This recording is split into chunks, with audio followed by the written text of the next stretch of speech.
Complementary currency. A complementary currency is a currency or medium of exchange that is not necessarily a national currency, but that is thought of as supplementing or complementing national currencies. 3 to 2 Complementary currencies are usually not legal tender and their use is based on agreement between the parties exchanging the currency. According to Jérôme Blanc of Laboratoire d'économie de la Firme et des institutions, complementary currencies aim to protect, stimulate or orientate the economy. 7 They may also be used to advance particular social, environmental, or political goals. 4 When speaking about complementary currencies, a number of overlapping and often interchangeable terms are in use. Local or community currencies are complementary currencies used within a locality or other form of community, such as business-based or online communities. Regional currencies are similar to local currencies, but are used within a larger geographical region, and sectoral currencies are complementary currencies used within a single economic sector, such as education or healthcare. Many private currencies are complementary currencies issued by private businesses or organizations. Other terms include alternative currency, auxiliary currency, and microcurrency. Mutual credit is a form of alternative currency, and thus any form of lending that does not go through the banking system can be considered a form of alternative currency. Barters are another type of alternative currency. These are actually exchange systems, which trade only items, without the use of any currency whatsoever. Finally, let's is a special form of barter that trades points for items. 1 point stands for 1 worker hour of work, and is thus a time-based currency. Purposes. Current complementary currencies have often been designed intentionally to address specific issues, for example to increase financial stability. Most complementary currencies have multiple purposes and/or are intended to address multiple issues. They can be useful for communities that do not have access to financial capital, and for adjusting people's spending behavior. The 2006 annual report of the Worldwide Database of Complementary Currency Systems presented a survey of 150 complementary currency systems in which 94 respondents said that all reasons were selected, among cooperation, micro/small/medium enterprise development, activating the local market, reducing the need for national currency, and community development. Aims may include advantages. Some complementary currencies intentionally devalue rapidly. They are called Schwundgeld. This increases monetary circulation. The miracle of Wurgel is an event that showed the potential of this increased spending through the introduction of a local currency known as Freigeld. Local currencies also have the benefit that they cannot be spent abroad, and thus the money always keeps circulating locally, benefiting the local economy. Alternative currencies are reported to work as a counterbalance for the local economy. They increase in activity if the local economy slows down, and decrease in activity if the local economy goes up. As a commercial tool within a business as opposed to a geographical social tool, a complementary currency can open a business up to a preferred source marketplace whereby they can sell their otherwise devalued or worthless spare capacity in exchange for the complementary currency. By selling their spare capacity, empty hotel rooms, underutilized staff hours, blank diary slots, excess stock, the business is able to harness the otherwise lost value, gaining some key benefits such as improved profits, stronger balance sheet, enhanced cash flow, more customers and a growth in market share. Disadvantages. Complementary currencies promoted as local currencies which cannot be spent outside the community have limited use. According to Professor Nicolas Leufer's theory, the use of local currencies such as Freigeld can only increase economic activity temporarily.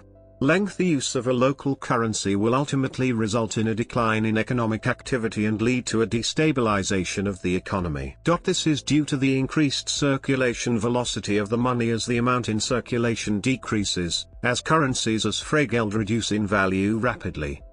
Tax. Often there are issues related to paying tax. Some complementary currencies are considered tax-exempt, but most of them are fully taxed as if they were national currency, with the caveat that the tax must be paid in the national currency. The legality and tax status of complementary currencies varies widely from country to country. Some systems in use in some countries would be illegal in others. Types. Complementary currencies describe a wide group of exchange systems, currencies or scripts designed to be used in combination with standard currencies or other complementary currencies. They can be valued and exchanged in relationship to national currencies but also function as media of exchange on their own. Complementary currencies lie outside the nationally defined legal realm of legal tender and are not used as such. Rate of exchange, scope of circulation and use in combination with other currencies differs greatly between complementary currency systems, as is the case with national currency systems. Some complementary currencies incorporate value scales based on time or the backing of real resources, gold, oil, services, etc. A time-based currency is valued by the time required to perform a service in hours, notwithstanding the potential market value of the service.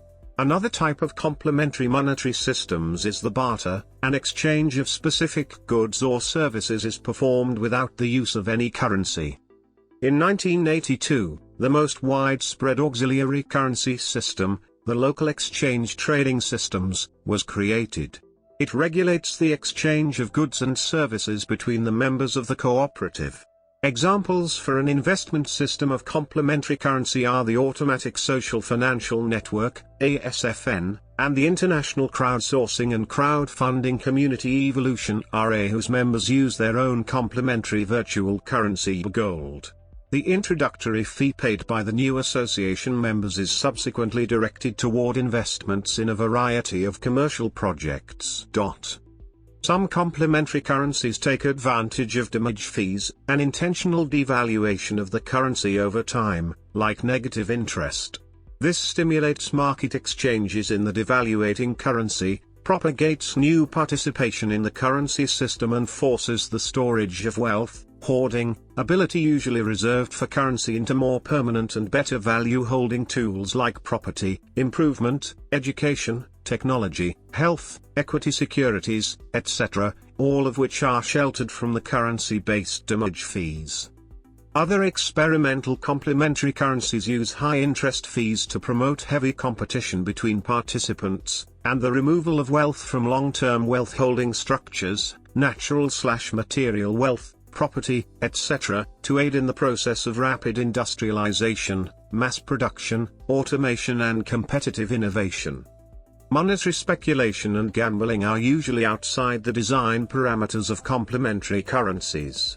Complementary currencies are often intentionally restricted in their regional spread, time of validity or sector of use and may require a membership of participating individuals or points of acceptance.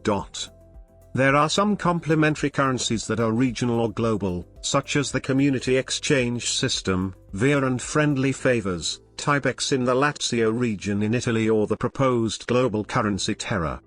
A community currency is a type of complementary currency that has the explicit aim to support and build more equal, connected and sustainable societies. A community currency is designed to be used by a specific group. Activists.